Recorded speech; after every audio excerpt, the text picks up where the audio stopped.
19 వచనాలు. పితృ పారంపర్యమైన మీ వ్యర్థ ప్రవర్తనను విడిచిపెట్టినట్లుగా వెండి బంగారముల వంటి క్షయ వస్తువుల చేత మీరు విమోచించబడలేదు కానీ అమూల్యమైన రక్తము చేత అనగా నిర్దోషమును నిష్కలంకమగు గొర్రెపిల్ల వంటి క్రీస్తు రక్తము చేత మీరు విమోచించబడ్డారు. ఆయన ఏమి చెల్లించాడు మొహార్ అంటే ఆయన స్వరక్తం ఇచ్చేసినాడు. ఇచ్చిన తర్వాత భోజనం కూడా ఆయనతో జరిగిపోయింది. ఆ ప్రభురాత్రి భోజనం ఆయన ప్రారంభించి ఆయన రొట్టె విరిచి మనకిచ్చాడు. ఆయన ద్రాక్షారసం మన చేతికి అందించాడు. ఆయనకే మనకి ప్రధానం అయిపోయింది. అందుకే ఇప్పుడు యేసయ్య అంటున్నాడు, నేను నా తండ్రింటికి వెళ్ళిపోయాను, ఇగో మరలా వస్తాను, నేను మిమ్మల్ని తీసుకుని పోతాను. క్రైస్తవుల యొక్క నిరీక్షణ, క్రైస్తవుల యొక్క హోప్ అదేంటనంటే ప్రభు త్వరగా వస్తాడు, మనము ఎత్తబడాలి. ఇది మన నిరీక్షణ. దేవుని గట్టిగా స్తోత్రాలు చెబుదాం. మంచిది. దేని కొరకండి ఎదురు చూస్తున్నాము? ఆ పెళ్లి కుమారుడు వస్తాడు, వరుడు వస్తాడు, వధువుగా నేనెత్తబడాలి అని మనం ఎదురు చూస్తున్నాం. ఎత్తబడాలని పాటలు పాడుతున్నాం. ట్రెడిషనల్ చర్చ్ వాళ్ళైతే, యేసు ట్రెడిషనల్ సంఘాల్లో ఉన్న వాళ్ళైతే రాజాది రాజా రావే, రాజులకు రాజువై రావే, రాజయేసు రాజ్యమేల రావే ఓ అని పాడుతున్నారు. సరే, ఎవాంజలికల్ గ్రూప్స్ ఏమండి, మీలాంటి గ్రూప్స్ వాళ్ళు ఏం పాడుతున్నారంటే యేసు రాజుగా వచ్చుచున్నాడు, భూలోకమంతా తెలుసుకుంటారు, రావి కోటి తేజుడు రమ్యమైన దేవుడు రారాజుగా వస్తున్నాడు. పాటలు చాలా బాగున్నాయి. ఆయన వెతుక్కుంటూ రావడం అయింది, నిన్ను సంపాదించుకోవడం అయింది, నీ కొరకు సిలువలో మొహార్ చెల్లించడం అయిపోయింది, నీతో ప్రదానం చేసుకోవడం అయిపోయింది, ఆయన వెళ్ళడం అయిపోయింది. ఇప్పుడు ఆయన రావడమే ఉంది. ఆయన వచ్చినప్పుడు ఎత్తబడ్డానికి నువ్వు సిద్ధమేనా అన్నది ప్రశ్న. అయితే ప్రియులారా, ఈ ఎత్తబడ్డం అనేది మనం నమ్మాలి అనంటే దేవుడు నిదర్శనాలు ఇవ్వకుండా ఆయన నమ్మమని మనకు చెప్పడం లేదు. ఆయన కొన్ని రుజువులు మన ముందుంచాడు. ఎత్తబడడం, ఆరోహణం అవ్వడం, ర్యాప్చర్ అవ్వడం అనేవి దేవుడు ముందుగానే బైబిల్లో పెట్టాడు. మనందరినీ నమ్మడానికి మనకి ఆధారము కలిగించిన దేవుడు ఆయన. ఆయనకి స్తోత్రాలు చెబుదాం. హల్లెలూయా. మనం విశ్వసించడానికి, మనం నమ్మడానికి ఆధారాలు పెట్టి నమ్మమని చెబుతున్నాడు. సరే, బైబిల్లో కొంతమంది ఎత్తబడ్డారు, బైబిల్లో కొంతమంది ఆరోహణమయ్యారు, బైబిల్లో కొంతమంది ర్యాప్చర్ అయినారు. వారు ఎందుకు ఎత్తబడ్డారు? దేవుడు ఎందుకు వాళ్ళు తీసుకుపోయాడు? మనల్ని దేవుడు తీసుకుని పోవాలంటే ఏ అనుభవం మనము కలిగి ఉండాల్సిన అవసరం ఉంది. మన ఎల్లో లైట్స్ ఏంటో నేను ఈ రాత్రి మీకు చూపించాలనుకుంటున్నాను. మీరు ఎల్లో లైట్ దగ్గరికి వస్తే రెడ్ లైట్ అన్నీ వదిలిపెట్టాల్సిందే. కనుక మీ రెడ్ లైట్ను వదిలి ఆ ఎల్లో లైట్ దగ్గర మనం ముందుకు దూసుకుని వెళ్ళడానికి ఆర్ యు రెడీ అనే మాటతో నా సందేశం లోపలికి వెళ్తాను. చూడండి ఏమి నిదర్శనాలు ఇచ్చాడు ఆయన. మొదటి నిదర్శనం బైబిల్లో మనం చూస్తాం. మొదటి నిదర్శనం మనకి కనబడుతుంది. అది ఎవరు? నేను చదువుతున్నాను. ఆదికాండం 5వ అధ్యాయం 24వ వచనం. బైబిల్లో ఫస్ట్ ర్యాప్చర్ ఇది. పరిశుద్ధ గ్రంథమైన బైబిల్లో మొట్టమొదటి ర్యాప్చర్ ఇది. ఆదికాండం 5వ అధ్యాయం 24వ వచనం. హానోకు దేవునితో నడిచిన తరువాత దేవుడు అతన్ని తీసుకొని పోయెను గనుక అతడు లేకపోయేను. సంగమన ఒక రోజున యేసు తీసుకొని పోవాలి అని అంటే మనము హానోకు వలె మనం సిద్ధపడాల్సిన అవసరత ఉంది. జాగ్రత్తగా వినండి ప్రియులారా, చాలా ప్రాముఖ్యమైన ఆలోచనలు ఈ రాత్రి మనం ఆలోచించబోతున్నాం. హానోకును దేవుడు ఎత్తికెళ్ళడానికి హానోకు దగ్గర 13 అనుభవాలు ఉన్నాయి. నేను అన్నీ చెప్పను, రెండే మీతో చెప్తాను ఈ రాత్రి. హానోకు ఎత్తబడ్డానికి 13 అనుభవాలు హానోకు జీవితంలో మనం చూస్తాం. అయితే హానోకును దేవుడు ర్యాప్చర్ ఎక్స్పీరియన్స్లో మరణమును చూడకుండా, మట్టిలో కలిసిపోకుండా ఆ ఎత్తబడే అనుభవం హానోకు ఇవ్వడానికి హానోకు దగ్గర మొదటి అనుభవం చదువుతున్నాను చూడండి. మొదటి అనుభవం, అతడు దేవుని యందలి విశ్వాసముంచిన వాడు. చదువుతున్నాను చూడండి. హెబ్రీయులకు రాసిన పత్రిక 11వ అధ్యాయం హెబ్రీయులకు రాసిన పత్రిక 11వ అధ్యాయం 5వ వచనం చూడండి ప్రియులారా. విశ్వాసమును బట్టి హానోకు మరణము చూడకుండానట్లు కొనుపోబడెను. అతడు కొనుపోబడక మునుపు విశ్వాసమును బట్టి దేవునికి ఇష్టడై ఉండనని సాక్ష్యము పొందెను. కాగా దేవుడు అతని కొనిపోయాను కనుక అతడు లేకపోయాను. విశ్వాసము లేకుండా దేవునికి ఇష్టడై ఉండుట చెప్పండి అసాధ్యం.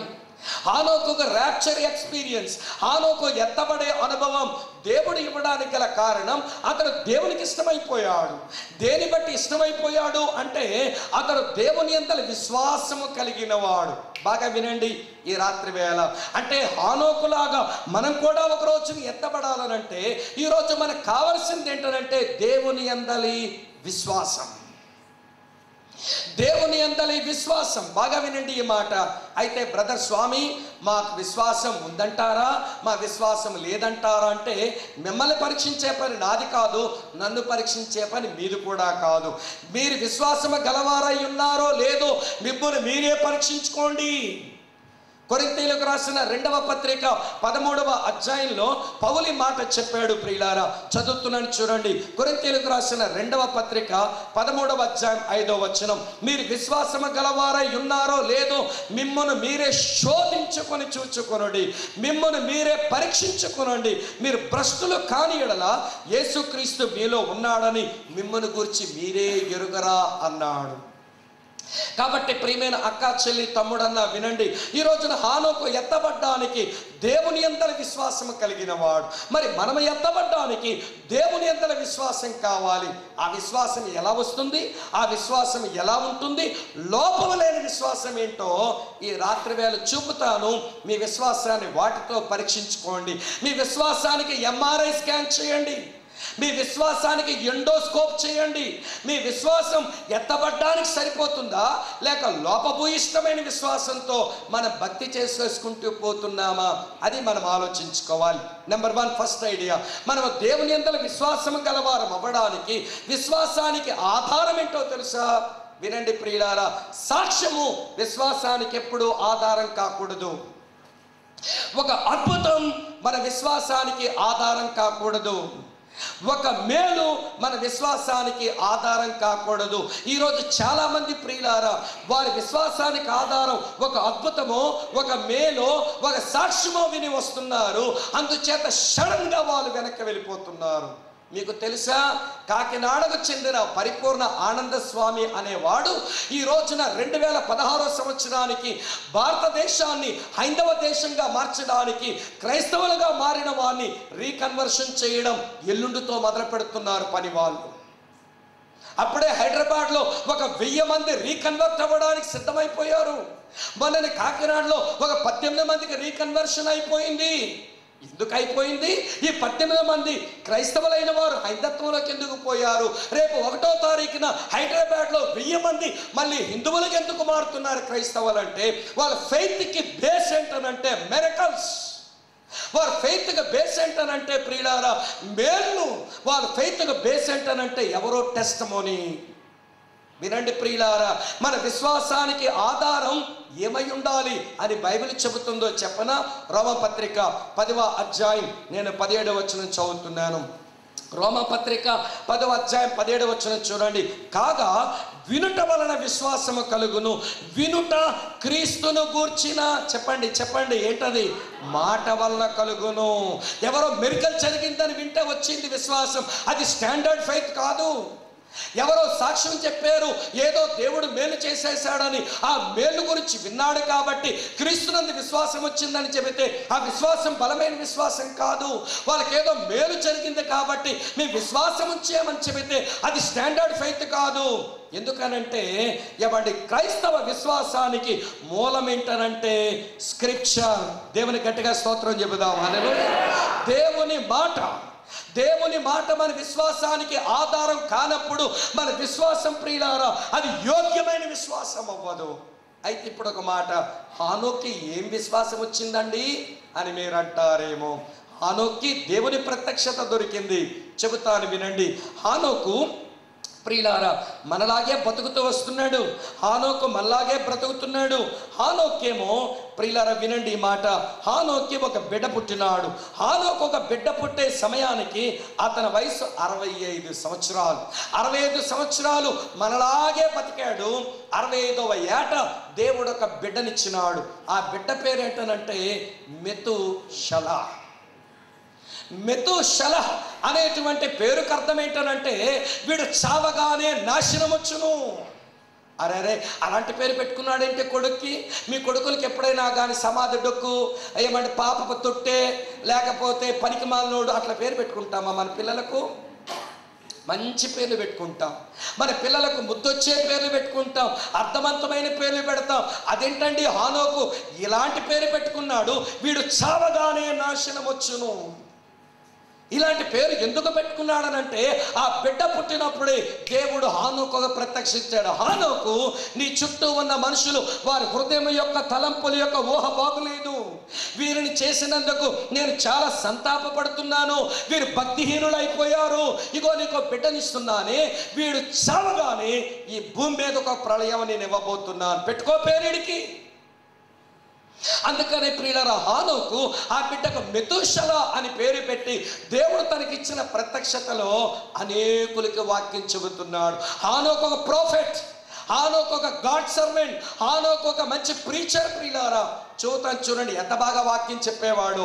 హానోకు ఎలా వాక్యం చెప్పేవాడో చదువుతాను చూడండి. యోధా పత్రిక, ప్రకటన గ్రంథం ముందుండే పుస్తకం, యోధా పత్రిక 14-15 వచనాలు, ఒకే అధ్యాయం ఉంటుంది అక్కడ. యోధా రాసిన పత్రిక 14-15 వచనాలు.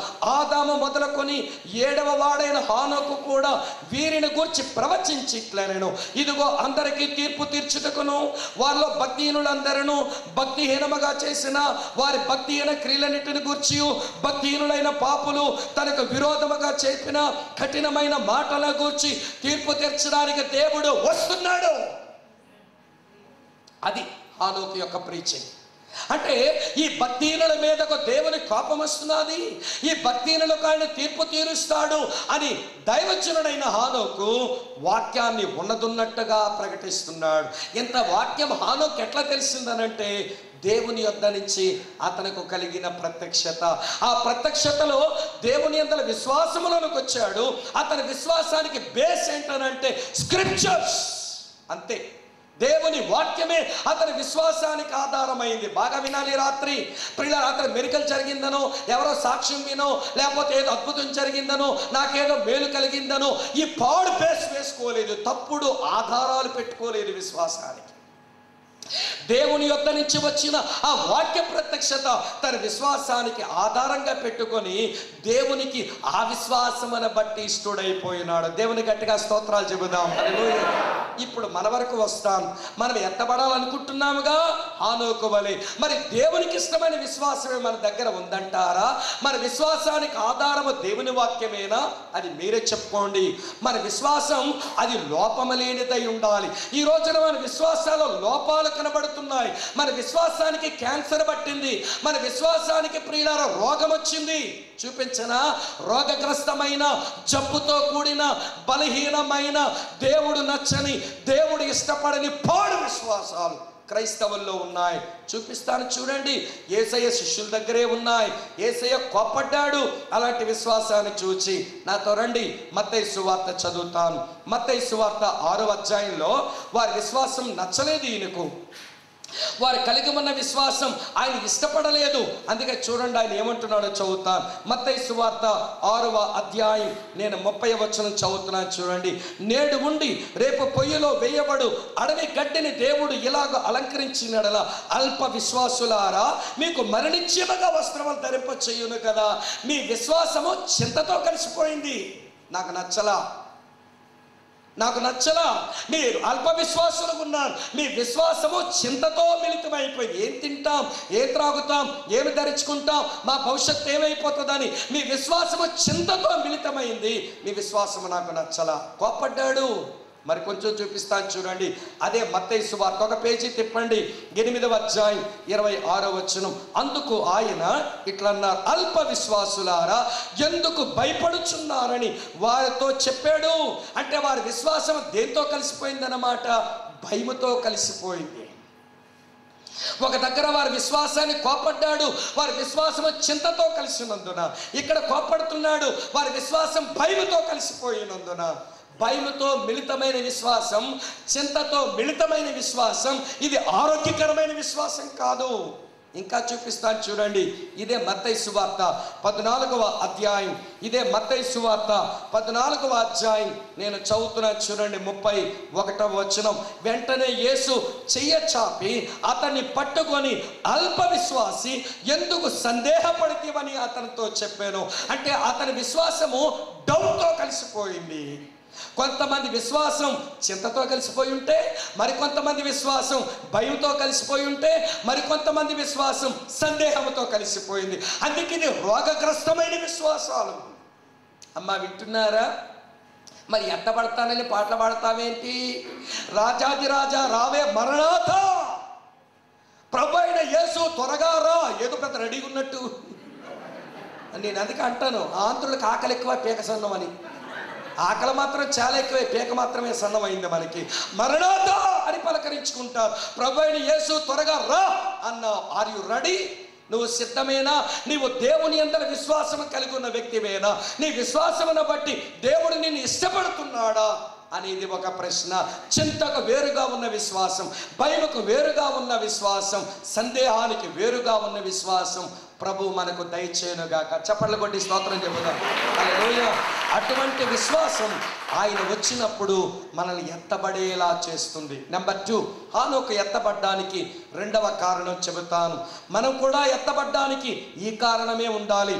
హానోకు ఎత్తబడ్డానికి మొదటి కారణం దేవుని యందల విశ్వాసం అయితే, హానోకు ఎత్తబడ్డానికి రెండవ కారణం అతను దేవునితో నడిచినవాడు. చూడండి, ఆదికాండం 5వ అధ్యాయం 24వ వచనం. హానోకు దేవునితో నడచిన తరువాత దేవుడు అతను తీసుకుని వెళ్ళిపోయాడు. నడవక ముందు కాదు సుమా.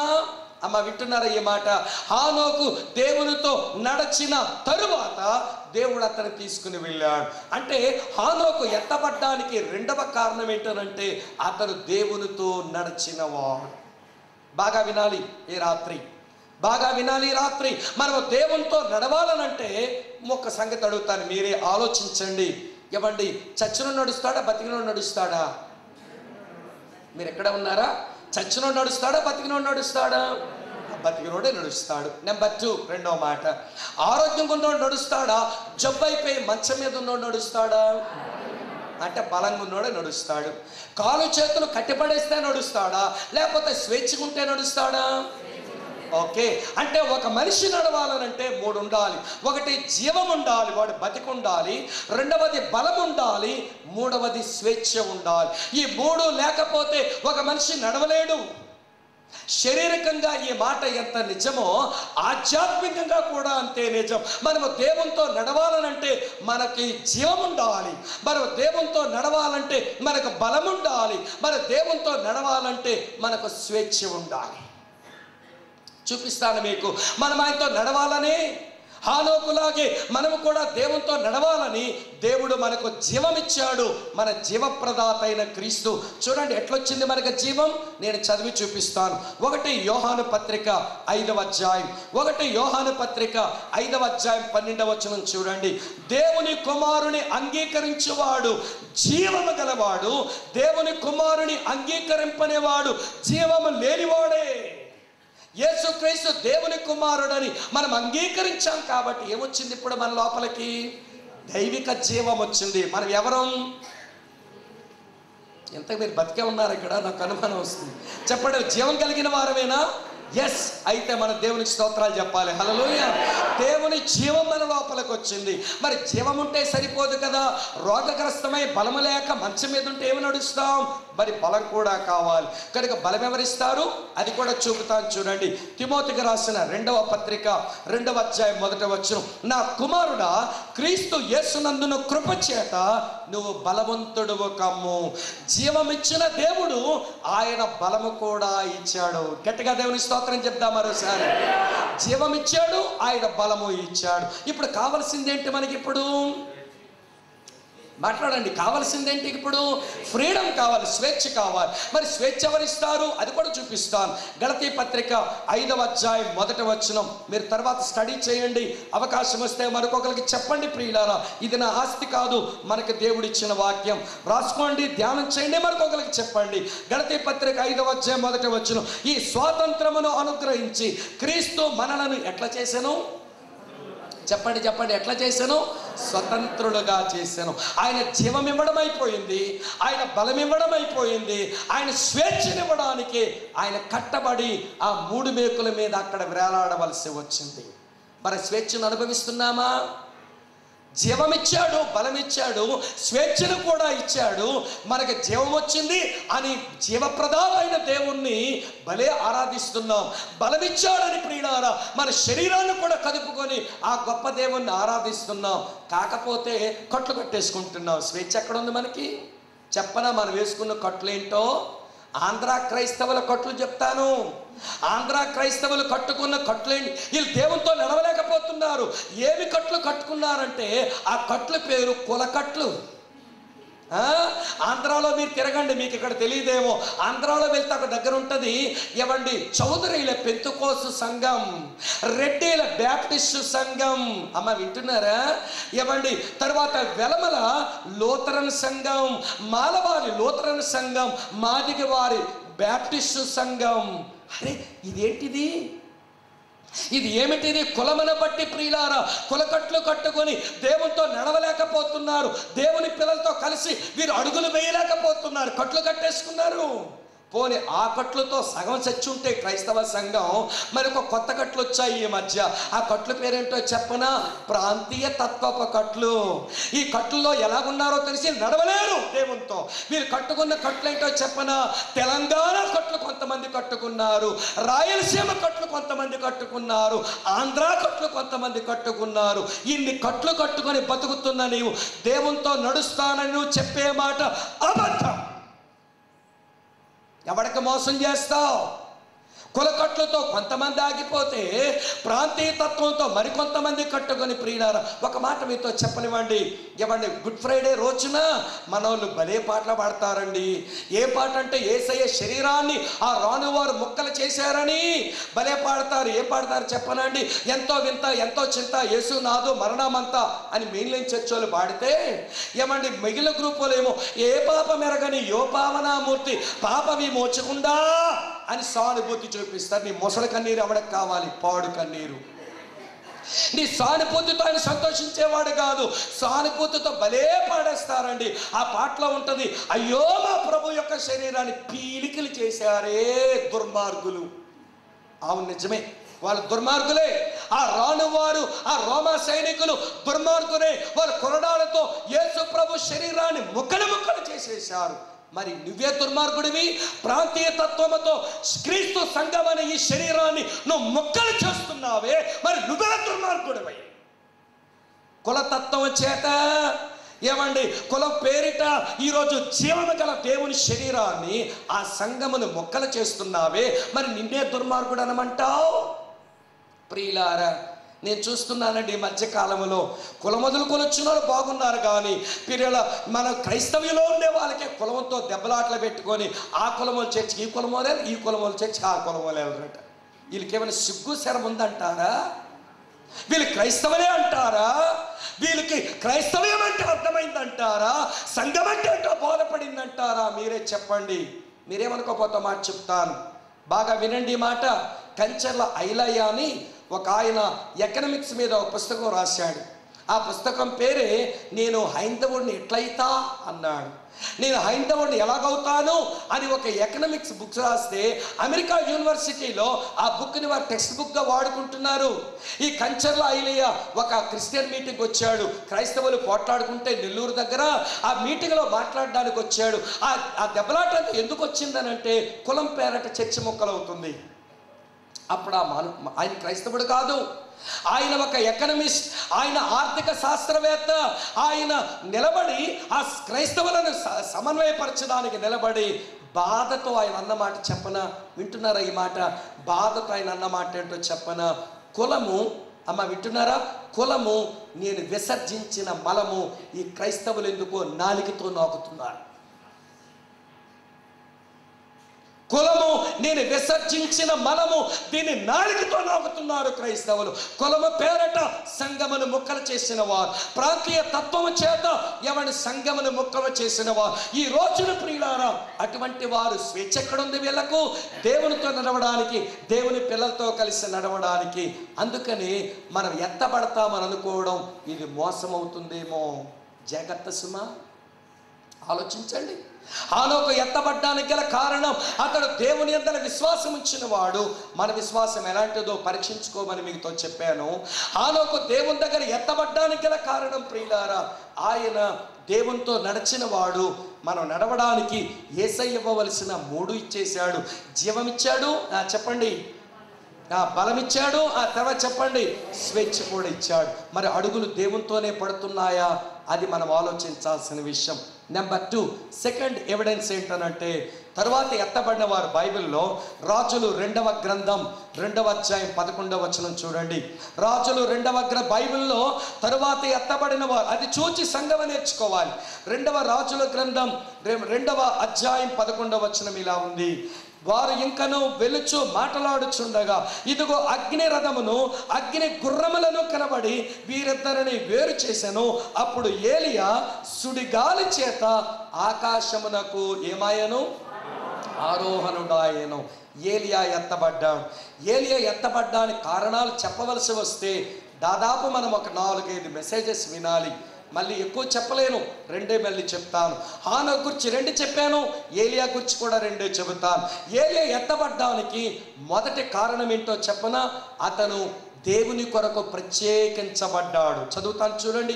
1 రాజుల గ్రంథం 17వ అధ్యాయం 1 రాజుల గ్రంథం 17వ అధ్యాయం 2-3 వచనాలు చదువుతాను. పిమ్మట యెహోవా వాక్కు అతనికి ప్రత్యక్షమై, నీవు ఇచ్చట నుండి తూర్పునకు పోయి యోర్దానుకి ఎదురుగా ఉన్న కేరీతు వాగు దగ్గర దాగియుండుము అన్నాడు దేవుడు.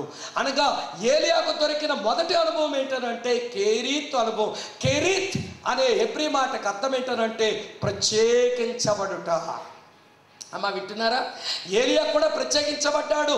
ఇశ్రాయేలీల రాజు, ఏం పేరమ్మా ఆయన పేరు? ఆహాబు. ఈ ఆహాబు భార్య పేరేంటి అమ్మ చెప్పండి, ఏం పేరు? మీరు యెజ్బేల్ అంటున్నారు, నేను పేరు మార్చాను ఆవిడకి. ఆవిడ పేరేంట? రంగులు రాణి. ముఖాన్ని బాగా రంగులు పూసుకొని సోగులు చేస్తుంది యెజ్బేలు. యెజ్బేలు పేరు రంగుల రాణి. ఈ రంగుల రాణి బయలుదేవత ప్రవక్త. బయలుదేవత ప్రవక్తను తీసుకొచ్చింది. బయలుదేవత మిషనరీగా దేవుని ప్రజల మధ్యకు వచ్చేసింది. వచ్చి ప్రియులారా, బయలుదేవత ఏమండి దేవాలయాలు, బయలుదేవత మిషనరీస్ని పెంచి పోషిస్తుంది. అటువంటి టైంలో ఏలియా దేవుడు నిలబెట్టాడు.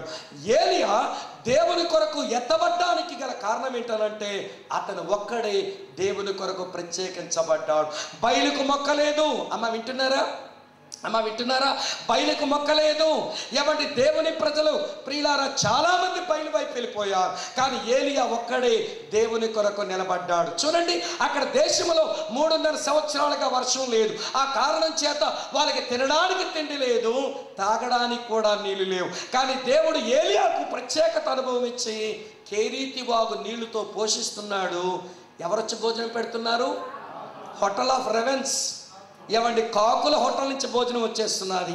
నాకు అనిపిస్తుంది కాకులకి ఎక్కడ దొరికాయి మాంసం ముక్కలంటే? అసలు ప్రజలందరూ పేదరికంలో ఉంటే కాకులకి ఎక్కడ దొరికింది మాంసం ముక్కలంటే? నేను అనుకుంటాను ఈ ఆహాబు యెజ్బేలు ప్రజలు ఎట్లా చేస్తే చచ్చారులే, మనం మాత్రం మొక్కలతో మొత్తమెక్కుదామని వాళ్ళ టేబుల్ మీద మొక్కల భోజనం పెట్టుకుంటే కాకులు వచ్చి ఆ మొక్కలన్నీ ఎత్తుకొచ్చి ఏలియాకి ఇచ్చేస్తున్నాయి. దేవునికి స్తోత్రం చెబుదాం.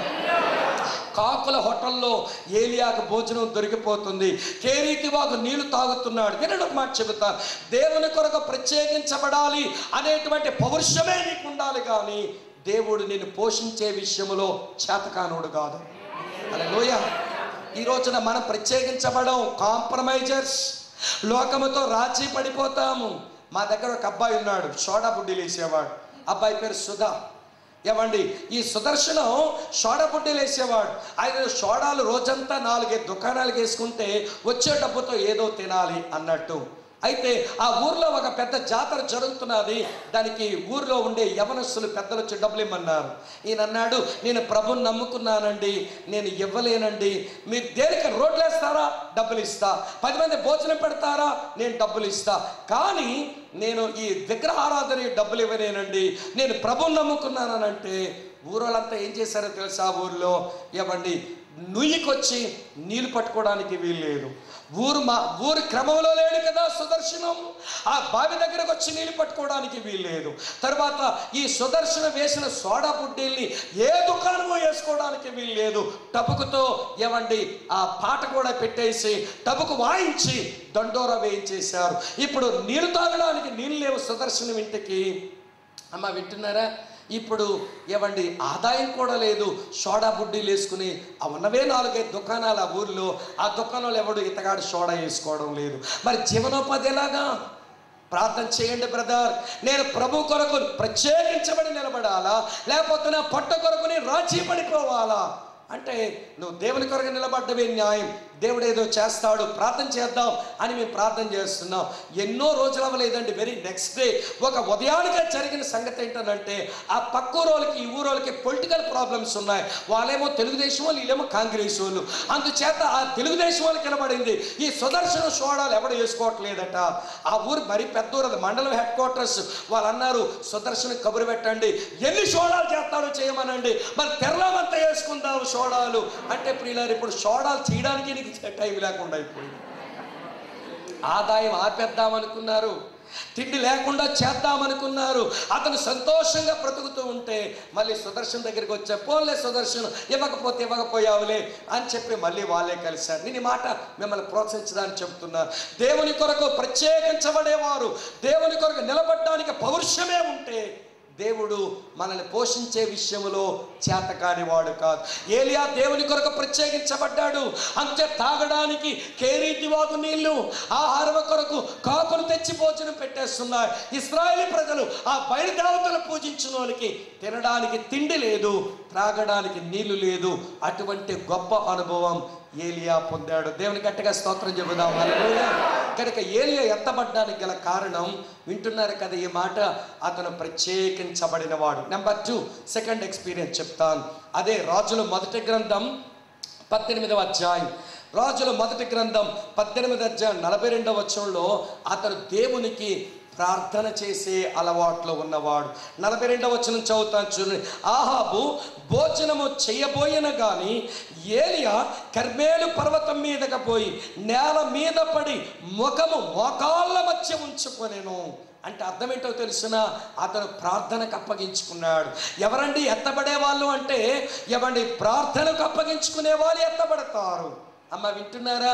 ఈ రోజున ప్రియులారా, మనం దేవుని యొక్క రాకడలో వధువు సంగముగా మనం ఎత్తబడాలనంటే తప్పనిసరిగా మనం కలిగి ఉండవలసిన అనుభవం ప్రార్థించు అనుభవం. అయితే ఒక మాట, మీకు ప్రార్థన వచ్చా? నాకు ప్రశ్న. మీకు వచ్చని మీరు అంటారేమో, కానీ ప్రియులారా, యేసు ప్రభు వెనకాల తిరిగిన ఆ 12 మంది శిష్యులు వారు యోధా కుటుంబంలో పుట్టినవారు, జూయిష్ ట్రెడిషన్లో పెరిగిన వారు, ప్రార్థించే అలవాటు బాగా ఉన్నవారు. కానీ ఒక రోజు వచ్చి లూకా సువార్త 11వ అధ్యాయం 1వ వచనంలో యేసయ్య దగ్గరికి వచ్చి అంటారు, ప్రభువా, యోహాను తన శిష్యులకు ప్రార్థన చేయడం నేర్పినట్లు మాకు నువ్వు ప్రార్థన చేయడం నేర్పించువా? యోధా కుటుంబంలో పుట్టావు. షేతుకు యానోషు పుట్టినప్పుడు, ఆదికాండం 4వ అధ్యాయంలో షేతుకు యానోషు పుట్టినప్పుడు యెహోవా నామమున ప్రార్థన చేయడం ఆరంభమైంది. మీ మూల పురుషుడు అబ్రాహాము ప్రార్థించాడు, మీ మూల పురుషుడు ఇస్సాకు ప్రార్థించాడు, మీ మూల పురుషుడు యాకోబు ప్రార్థించాడు, మీ మూల పురుషుడు మోషే ప్రార్థన చేశాడు. మీ పితరులు ప్రార్థన చేసుకునే వాళ్ళే కదా. మరి మీ ప్రార్థన రాదా వీళ్ళకు? వచ్చు.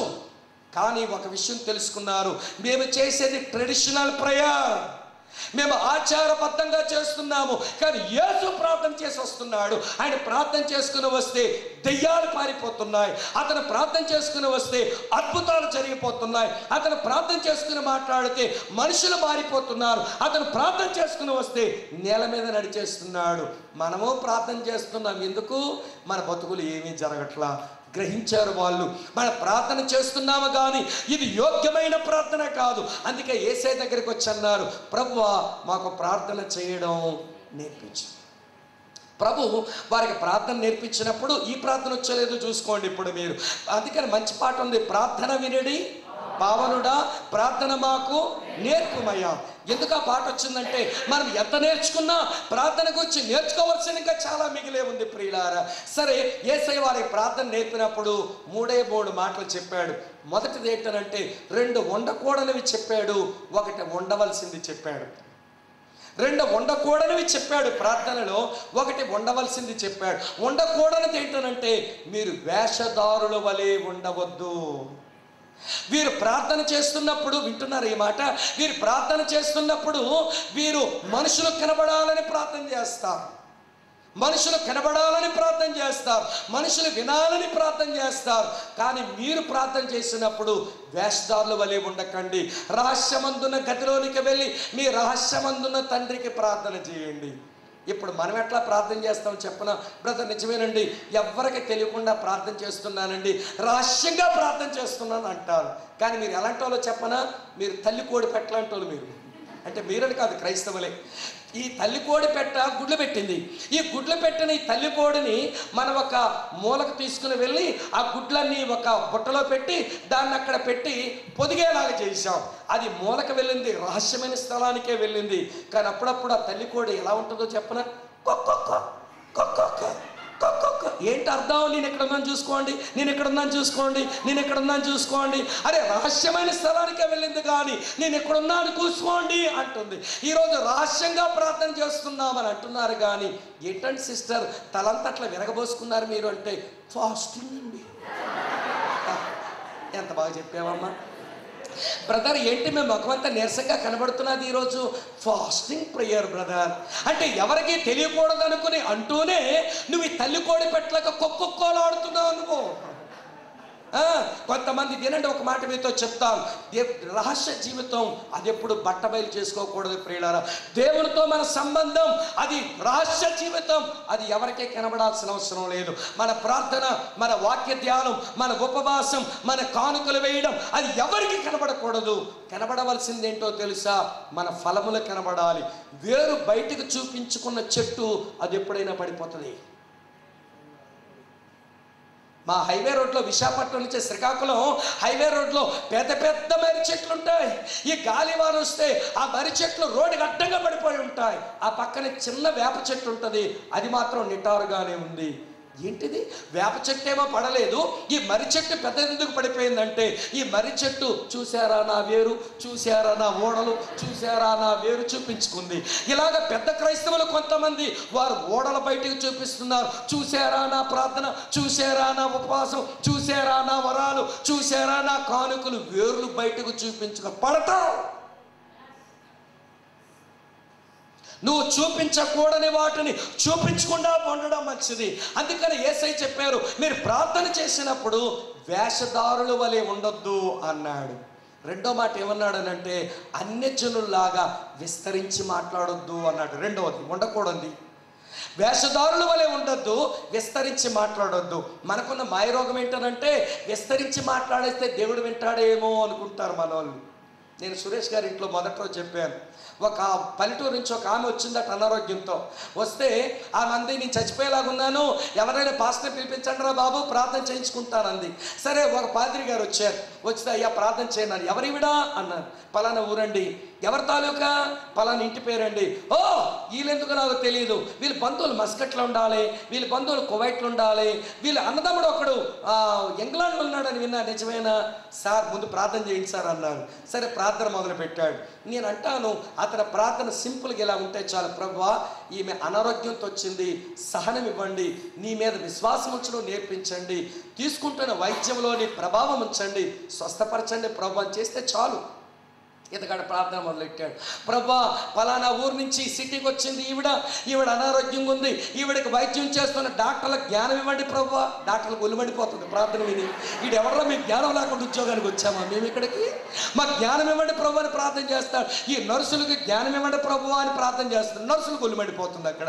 సరే, మొత్తానికి ఆ ప్రార్థన మొదలెట్టాడు. ప్రభు, వీళ్ళ బంధువులు మస్కట్లు ఉన్నారని నాకు తెలుసు, వాళ్ళు ప్రార్థన చేస్తుంటారు, ఈమెను లేవనెత్తునాయన.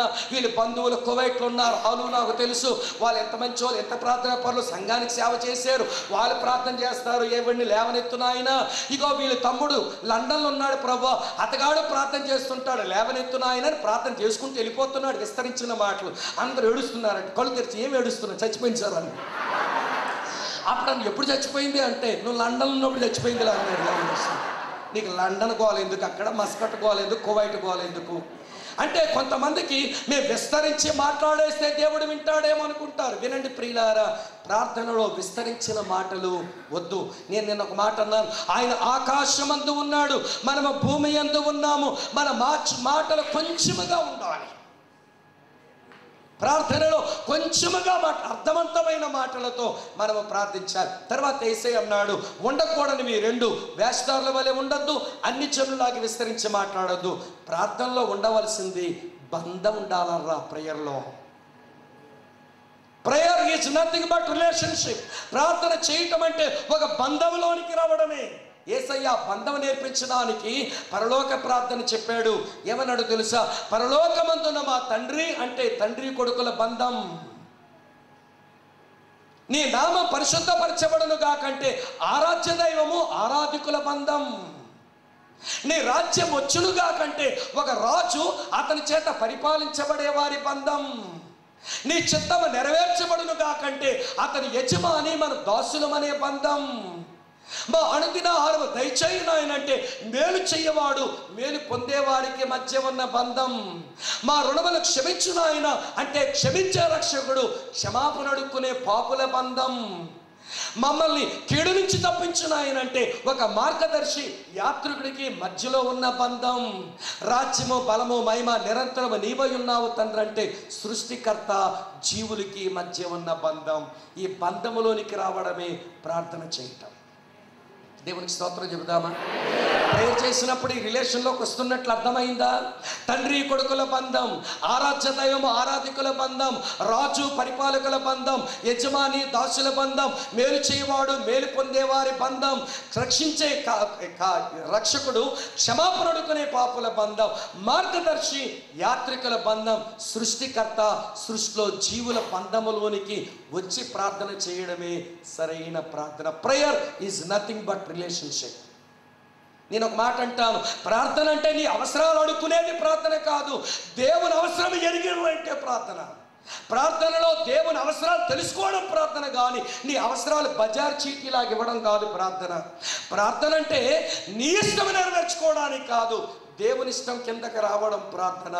ప్రార్థన అంటే సంబంధములోనికి వచ్చుట. దేవుని గట్టిగా స్తోత్రం చెబుదాం.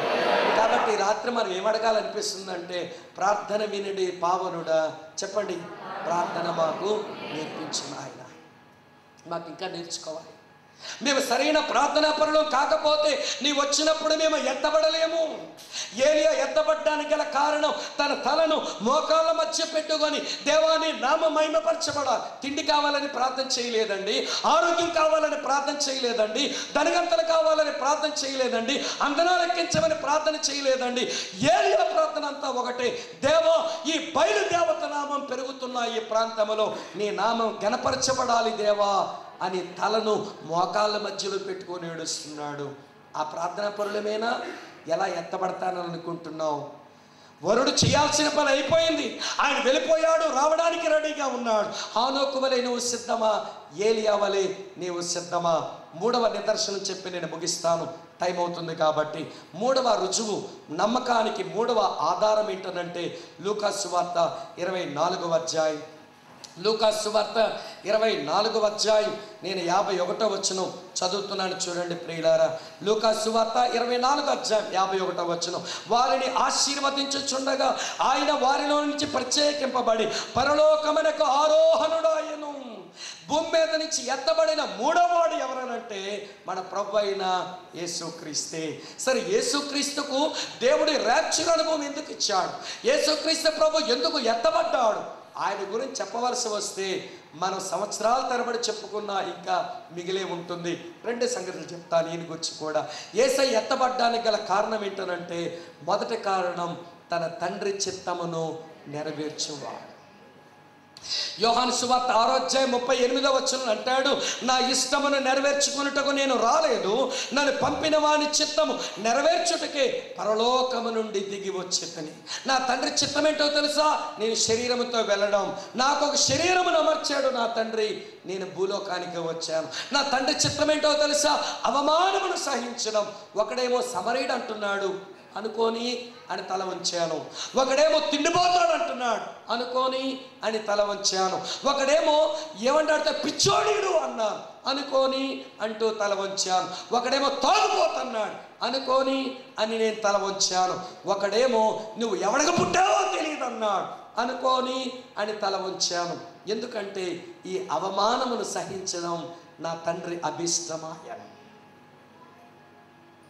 ఇప్పుడు ఒక మాట అడుగుతాను ప్రియులారా, దేవుని ఇష్టమే నా జీవితంలో నెరవేర్చబడాలి అనేటువంటి మనసు లేకుండా, దేవుని చిత్తానికి ప్రాధాన్యత ఇవ్వకుండా ఎత్తబడతానని ఎలాగనుకుంటున్నావు?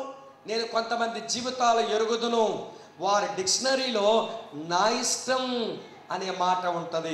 యేసుప్రభు వారి నిఘంటువులో, యేసుప్రభు వారి డిక్షనరీలో నా ఇష్టం అనే మాట ఎప్పుడూ లేదు. సేవకులైనా, పెద్దలైనా, కమిటీ వారైనా, కుటుంబాలైనా, తండ్రులైనా, పిల్లలైనా, మన ఇంటిలో నా ఇష్టం అనే మాట ఉందంటే ఆ ఇంటిలో దేవుని ఇష్టానికి చోటు లేదు. అది అర్థం. కొంతమంది ఏమండి సిస్టర్స్కి భర్తలు చెప్తారు, అమ్మాయి అలా కాదు ఇలా చెయ్యంటే, నోరు వేయండి నా ఇష్టం. మీకు దండమమ్మ గంపనూరు అమ్మను. కొంతమంది గంపనూరు వేసుకొని భర్త మీద ఓడిపోతారు, నా ఇష్టం అంటే నీ ఇంట్లో దేవుని ఇష్టానికి చోట్లేదన్నమాట. కొంతమంది భర్తలు ఉంటారు, భార్యలు ప్రేమతో ఏమండి మీరు ఇలా ఆలోచించడం ఏం బాగలేదండి, కొంచెం మార్చుకోండి అని అంటే, నోర్మై మూతి మీద మేసమైన మగాడిని నా ఇష్టం అంటాడు. నువ్వు నా ఇష్టం అన్నావంటే దేవుని ఇష్టానికి నీ ఇంట్లో చోటు లేదు. మీ ఇద్దరు ఇలాగ ఉన్నారు కాబట్టి కూతురు లేస్తుంది, మమ్మీ మ్యాచింగ్ కొనవా? ఏంటి మ్యాచింగ్? ఈ పిల్ల ఏ బట్టలు కొందో ఆ బట్టల రంగులే ఉండాలట గాజులు, ఏమండి ఆ బట్టల రంగే ఉండాలట, ఏమండి జడగ పెట్టుకునే రబ్బర్ బ్యాండ్ ఆ రంగులే ఉండాలంట, చెవులకేమో దుద్దులు ఉండాలట, ఆ రంగు చెప్పులే ఉండాలట, ఆ రంగు వాచే పెట్టాలట. నువ్వు ఎన్ని బట్టలు మారితే ఎన్ని మ్యాచింగ్లు కొనాలి? అమ్మ ఎందుకే మమ్మల్ని చెప్పుతావనంటే, మ్యాచింగ్ లేకపోతే వెళ్ళను. మ్యాచింగ్ లేకపోతే దేవుడు పీక తెస్తాడమ్మా. మన పిల్లలు మ్యాచింగ్లు కోరుతారు. నోర్మి అంటే నీ కూతురు ఏమంటారు తెలుసా? నా ఇష్టం. ఎందుకంది? నీ భర్త ముందు మీరు నా ఇష్టం అని మీరు అన్నారు కాబట్టి నీ కూతురు నేర్చుకుంది. ఆవు పొలములో మేయగా దూడ ఒడ్డున మేయినా నీవు నీ భర్త ముందు నిలబడి నా ఇష్టం అని మీ భర్త మీద తిరగబడితే నీ కూతురు నీ మీద ఒకరోజు తిరగబడుతుంది. జాగ్రత్త. కొంతమంది కొడుకులు లేచి నాన్న దగ్గర వచ్చి, డాడీ నాకు దెబ్బ టైర్ బండి కావాలి, CB-Z దెబ్బ టైర్ బండి కావాలంటే వీడికి. ఎందుకు దెబ్బ టైర్ బండి? అజారుద్దీన్ కొడుకులో వీడి సావడానికి ఏమో. అజారుద్దీన్ కొడుకు చచ్చాడు కదా హైదరాబాద్లో, దెబ్బ టైర్ బండి, లక్షల మోటార్ బైక్ కావాలట. దాంట్లో ఏం కావాలట? మంచి ఏమండి మస్కట్లోంచి తీసుకురండి డాడీ, నాకు మంచి ఐప్యాడ్ కావాలి, లేకపోతే శాంసంగ్ గ్యాలక్సీ కావాలి సెల్ ఫోన్. ఎవరితో మాట్లాడడానికి? మీరు ఫోన్ చేస్తే, బాబు ఎలా చదువుతున్నారు? మమ్మీ డాడీ బాగున్నాను, ఏమైనా అవసరమైతే ఫోన్ చేస్తాను, ఉంటాను మరి అని ఫోన్ పెట్టేస్తున్నాడు. మరి ఎవరితో మాట్లాడినప్పుడు చెవి ఎడెక్కిపోయినా ఫోన్ తెంచడీయుడు దుర్మార్గుడు. ఎవరితో మాట్లాడుతున్నాడు అంతసేపు? నీతో మాట్లాడడానికి మమ్మీ బాగున్నాను, డాడీ బాగున్నాను, ఉంటాను మరి, డబ్బులు అవసరమైతే ఫోన్ చేస్తాడు, బాయ్ డాడీ బాయ్ మమ్మీ అని ఫోన్ పెట్టేస్తున్నాడు. మరి ఎవరితో మాట్లాడుతున్నాడు? చెవి వేడెక్కిపోతున్నా కానీ ఫోన్ తెంచడం లేదు. నువ్వు కొనిచ్చిన ఫోను వాడు లవ్ అఫైర్కి ఉపయోగపడుతుంది. ఎవరా ఇలా తయారయ్యావు అని మీరు అంటే, భర్తగా తండ్రిగా మీరు నా ఇష్టం అన్నాడు.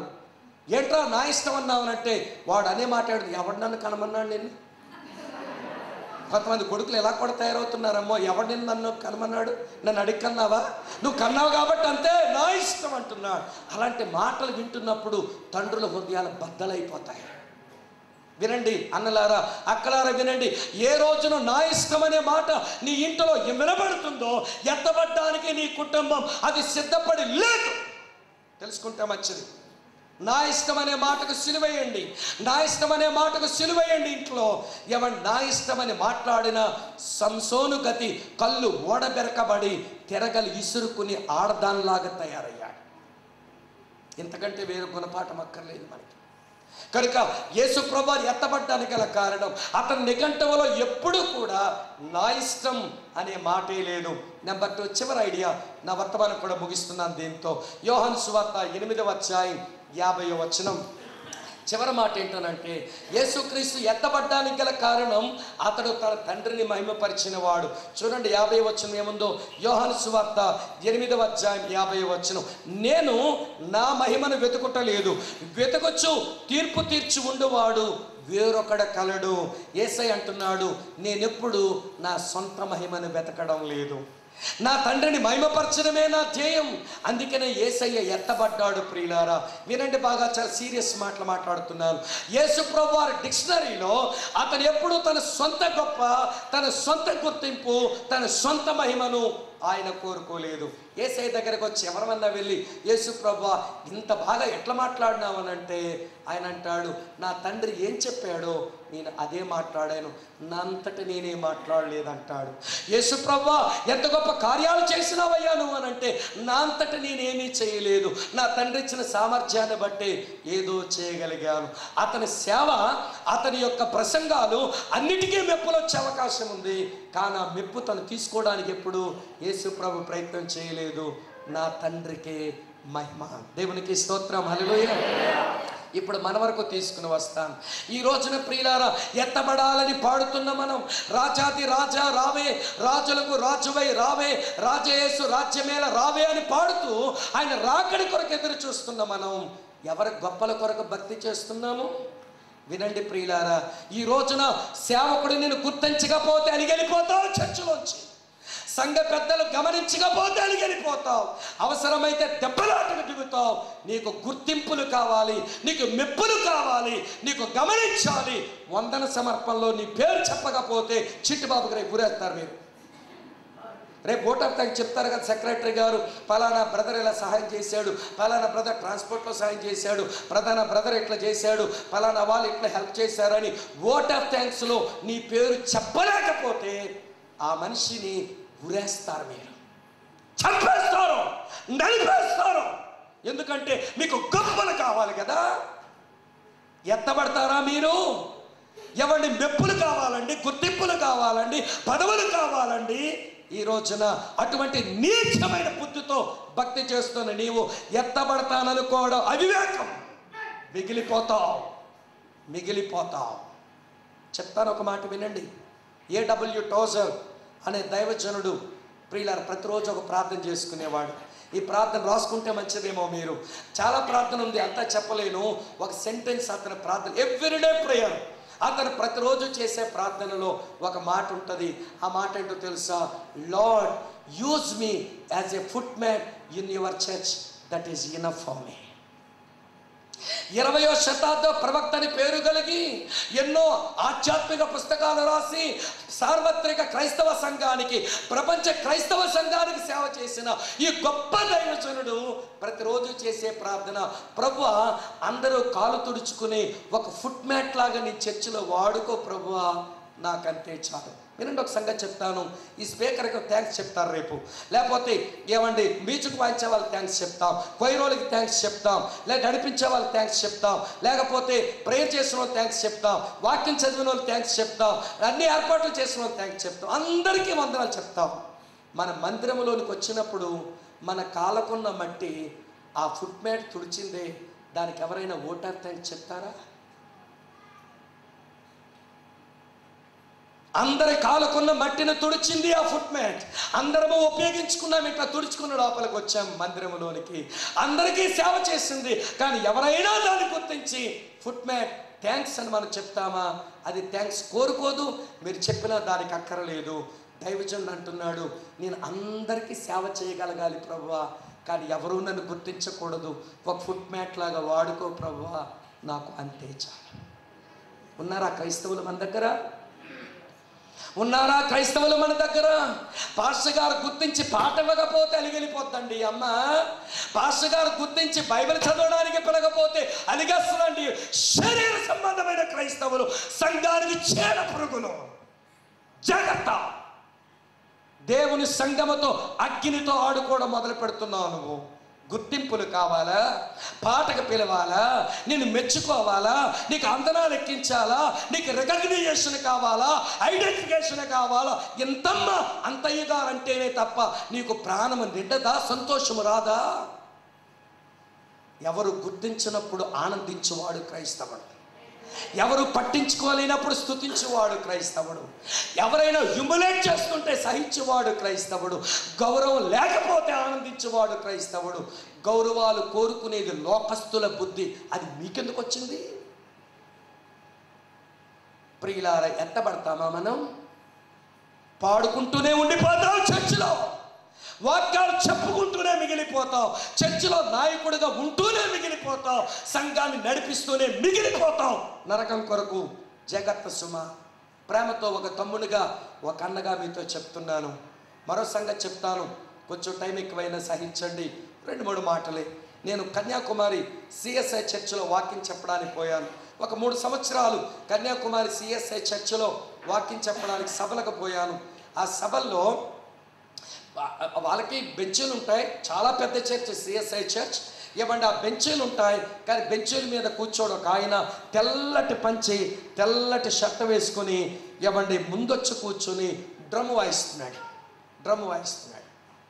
నేను 3 రోజులు గమనిస్తున్నాను, వెరీ సిన్సియర్. అందరికంటే ముందు వస్తున్నాడు, ఆ కార్పెట్ చేస్తున్నాడు, అవన్నీ సర్దుతున్నాడు, ఆ డ్రమ్ దగ్గర కూర్చుంటున్నాడు. మొదటి ప్రేయర్ అయిన తర్వాత డ్రమ్ వాయిస్తున్నాడు. నేను ఎవరో ఆయన చాలా సిన్సియర్గా ఉన్నాడు అనుకున్నాను. 4వ రోజు ఆరాధనతో మీటింగ్లు అయిపోతున్నాయి. మొదటిసారి నేను వెళ్ళినప్పుడు ఆ చర్చ్ పెద్ద వచ్చన్నారు, పాస్టర్ గారు వచ్చన్నారు. బ్రదర్ స్వామి, మనం మా ఎమ్మెల్యే గారింటి భోజనానికి వెళ్తామన్నారు. ఎమ్మెల్యే గారింటికి ఎందుకన్నా అన్నాను నేను ఆయనకి. బ్రదర్ వాళ్ళింటికి ఎందుకు మనం అంటే, అదేంటి ఎమ్మెల్యే గారు మా చర్చ్ మెంబర్ కదా అన్నారు. మరి చర్చ్ మెంబర్ అయితే మరి మీటింగ్స్కి వచ్చారంటే, అదేంటి బ్రదర్ ఆయన రాకపోవడం ఏంటి బ్రదర్, ఆయన ప్రతిరోజు వస్తాడు బ్రదర్ అన్నారు. మరి నాకు ఎప్పుడు పరిచయం చేయలేదు బ్రదర్ అంటే, అందరికంటే ముందు కూర్చుంటాడు కదా, డ్రమ్ వాయిస్తుంటాడు చూసారా, తెల్ల పంచి తెల్ల షర్ట్ వేసుకుని వచ్చాడు చూసారా, అతను మా కన్యాకుమారి ఎమ్మెల్యే బ్రదర్ అన్నాడు. నేను షాక్ అయ్యాను. అతను ఎమ్మెల్యేగా వచ్చి పరిచయము చేసుకోలేదు, సంఘస్థులు ఎవరు మా ఎమ్మెల్యేని పరిచయము చేయలేదు. ఆయన డ్రమ్ము కొట్టుకుంటూ మోకరించి పాటలు పాడి పెంటెకోస్టల్ చర్చిలాగే నడుస్తుంది సిఎస్ఐ చర్చ్. అక్కడ నేను స్తుతించాను ఆయన బట్టి. సరే, నాతో పాటు ఇంకో స్పీకర్ ఉన్నాడు, ఆయన నాగర్కోయిల్ నుంచి వచ్చిన ఆయన. మేము వాళ్ళ ఇంటి భోజనానికి వెళ్ళాం.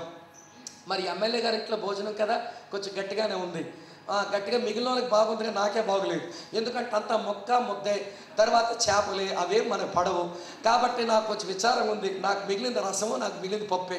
ఏమంటే మిగిలిన వాళ్ళకంతా చాలా బాగుంది. ఏమంటే మీట్ పెట్టారు, చికెన్ పెట్టారు, చేపలు పెట్టినాడు, రొయ్యలు పెట్టినాడు, భలే తింటున్నారు అందరూ. నేను మాత్రం పప్పు కొంచెం రసం పోసుకుని తిన్నాను, పచ్చడి ముగ్గ పెట్టుకున్నాను. అంతా అయిపోయిన తర్వాత భోజనం అయింది. అప్పుడు ఆ కో స్పీకర్ నాతో వచ్చిన ఆయన నాగర్కోయిల్ అయింది. ఆయనకి ఎమ్మెల్యే చిన్నప్పటి నుంచి క్లోజ్ ఫ్రెండ్స్ అంట వాళ్ళిద్దరు. ఆ లాస్ట్ స్పీకర్ ఆయన లాస్ట్ డే సండేకే వచ్చారు, ముందు రోజుల్లో ఆయన మాతో లేరు. సరే, ఆయన ఎమ్మెల్యే గారు వాళ్ళు మాట్లాడుకుంటున్నప్పుడు ఎమ్మెల్యే గారు నవ్వుతో ఒక మాట అన్నాడు. ఆ స్పీకర్ పేరు స్పర్జన్ నాతో కూడా మాట్లాడారు. అయిపోయాక స్పర్జన్ గారితో అంటున్నారు, స్పర్జన్ భోజనం ఎలాగుంది అన్నాడు.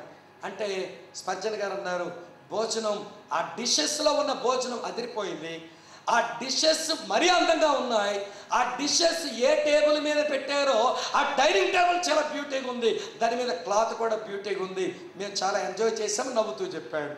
ఎమ్మెల్యే ఎంత ఆత్మీయుడో చూడండి. స్పర్జన్ అంటే వాళ్ళిద్దరూ చాలా క్లోజ్ అనమాట. నా డైనింగ్ టేబుల్ మెచ్చుకున్నావు, డైనింగ్ టేబుల్లో ఉన్న గుడ్డను మెచ్చుకున్నావు, దాని మీద నేను పెట్టిన బౌల్స్ని మెచ్చుకున్నావు, దాంట్లో ఉన్న ఫుడ్ మెటీరియల్ మెచ్చుకున్నావు.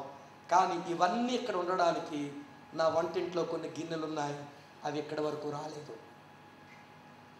అవి గ్యాస్ స్టవ్కి కాలాయి, గరిటి దెబ్బలకు లొత్తలు పడ్డాయి, మసి పట్టాయి, అవి వంటగదిలోనే ఉండిపోయాయి.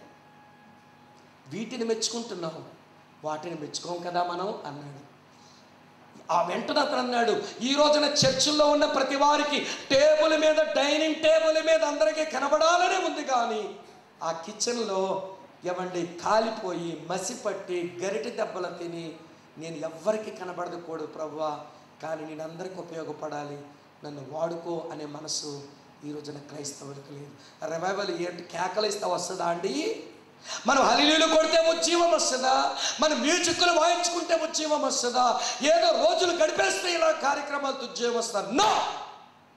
ఉజ్జీవం ఎప్పుడు వస్తుందో తెలుసునా? దీనులమై విరిగిపోతే వస్తుంది. ఏవన్ రాబర్ట్స్ అంటాడు, ఏవన్ రాబర్ట్స్ ఒక యవనస్తుని వలన వేల్స్ పట్టణం ఇంగ్లాండ్లో రివైవల్ రావడానికి ఏవన్ రాబర్ట్స్ అన్న మాట ఏంటో తెలుసా? నాలాగా పెద్ద ప్రసంగాలు చేయలేదు, ఆయన ప్రార్థన ఒకటే. ఇలా నిలబడేవాడు, 25 సంవత్సరాల యవనస్తుడు. Lord bend me and break me and bless my church. ఉంటే నాకు సంతోషం ప్రభా. ఎవరు గుర్తించకూడదు ప్రభా. నా బ్రతుకులో వచ్చిన ప్రతి దానికి నీకే మహిమ చెల్లిస్తాను అనే మనసు, యేసు లాంటి మనసు వస్తే మనము ఎత్తబడతాం. చివరి ప్రశ్న, నా ముగింపు ప్రశ్న, నీవు సిద్ధమేనా? సిద్ధమే నేను అని చెప్పగలిగితే హానోకు లాంటి విశ్వాసం, హానోకు వలె దేవునితో నడక, ఏలియా వలె ప్రత్యేకించబడ్డం, ఏలియా వలె ప్రార్థన అనుభవం, యేసు వలె దేవుని చిత్తం చేయడం, యేసు వలె దేవునికి మహిమ తేవడం, అది మన జీవితం అనుభవం అయితే ఆయన వచ్చినప్పుడు ఎత్తబడతాం, లేకపోతే విడవబడతాం. నీ పరిస్థితి ఏంటో, నా పరిస్థితి ఏంటో ఎవరికి వారుగానే ఆలోచించుకుందాం. తల వంచండి, ప్రార్థించి ఒక 5 నిమిషాలు ముగించేస్తాను. ప్రార్థన చేసుకుందాం. తల వంచండి, కళ్ళు మూసుకునండి. వెళ్ళిపోతాం మనం. Just 3-4 minutes. కొంచెం సహించండి, కొంచెం సహించండి.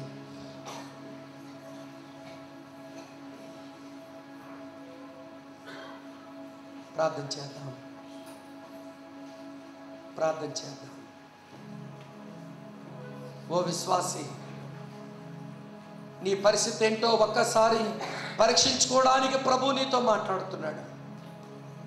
నీ కొరకు ఆయన రావడానికి సిద్ధంగా ఉన్నాడు. తలుపు దగ్గరనే నిలిచి ఉన్నాడు. వాకిటన పొంచి ఉన్నాడు. త్వరగా వచ్చేద్దామనుకుంటున్నాడు. కాకపోతే నువ్వింకా సిద్ధపడలేదట, నువ్వింకా సిద్ధపడలేదట. కనిపెడుతున్నాడు, కనిపెడుతున్నాడు. సిద్ధపడతావా? ప్రభా, హానోకు లాంటి అనుభవం నాకు ఇవ్వా. నువ్వు నా కొరకు వచ్చావు ప్రభువా, నన్ను వెతికి రక్షించావు ప్రభువా, నీతో నాకు ప్రదానం చేసుకున్నావు ప్రభువా, నా కొరకు వెళ్ళిపోయావు ప్రభువా, మళ్ళీ వస్తానని చెబుతున్నావు ప్రభువా. నేను సిద్ధపడవలసి ఉంది.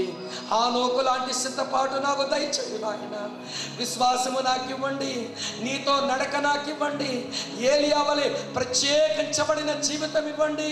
ఏలియా వలె ప్రార్థన అనుభవాలు ఇవ్వండి. యేసు వలె నీ చిత్తము చేయ అనుభవం ఇవ్వండి. యేసు వలె నీకు మహిమ తెచ్చే అనుభవం ఇవ్వండి. సొంత గుర్తింపుల కొరకు ప్రాకులాడుతున్నాను ప్రభువా. 10 మంది నన్ను చూడాలని తపన పడుతున్నాను ప్రభువా. మనుషుల యొక్క మెప్పు కొరకు ఎదురు చూస్తున్నాను ప్రభువా. అది ఎంత ఘోరమైన పాపము నాకు అర్థమైంది ప్రభువా ఈ రాత్రి. ప్లీజ్ దయతో నన్ను క్షమించండి నాయన, దయతో నన్ను క్షమించండి. ఎవరికి వారుగా ప్రార్థన చేసుకుందాం ప్రియులారా, ఎవరికి వారుగా ప్రార్థన చేసుకుందాం. వస్తానన్న ప్రభు రాకమానునా, తెస్తానన్న బహుమానం ఆయన తేకమానునా. ఆయన సిద్ధంగా ఉన్నాడు ప్రియులారా, ఆయన సిద్ధంగా ఉన్నాడు. నీ దగ్గర కనబడవలసిన అనుభవాలే అవి కనబడడం లేదని ఆయన ఎదురు చూస్తూ ఉన్నాడు. ప్రార్థన చేసుకో. నీ పరిస్థితి ఏదో నీకు నోరు తెచ్చి